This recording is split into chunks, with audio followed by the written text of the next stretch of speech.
ನಮಸ್ತೆ. ಮಂಗಳವಾರದ mini blog 5ನೇ ದಿನದ ಸಂಕಲ್ಪ ಸೇವೆ ಸ್ಟಾರ್ಟ್ ಮಾಡಿದೆ.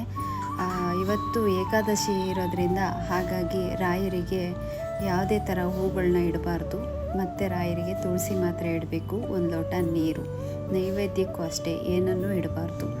ಮತ್ತು ನಾನು ಎಲ್ಲ ಪೂಜೆಗೆಲ್ಲ ರೆಡಿ ಮಾಡಿಕೊಂಡೆ. ನಾನು ಮಾಡೋ ಸಂಕಲ್ಪ ಸೇವೆಯಲ್ಲಿ ಪ್ರತಿದಿನ ರಾಯರಿಗೆ ನೈವೇದ್ಯ ಏನಾದರೂ ಇಡಬೇಕು. ಇವತ್ತು ಏಕಾದಶಿ ಇರೋದ್ರಿಂದ ಯಾವುದೇ ಥರ ನೈವೇದ್ಯ ಏನು ಇಟ್ಟಿಲ್ಲ. ಯಾಕೆಂದರೆ ಉಪವಾಸದಲ್ಲಿದ್ದಾಗ ನಾವು ಯಾವುದೇ ಥರ ನೈವೇದ್ಯಗಳನ್ನ ಮಾಡಿ ಇಡಬಾರ್ದು.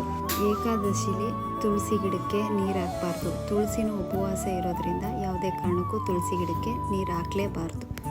ಪೂಜೆ ಎಲ್ಲ ತುಂಬಾ ಚೆನ್ನಾಗಾಯಿತು.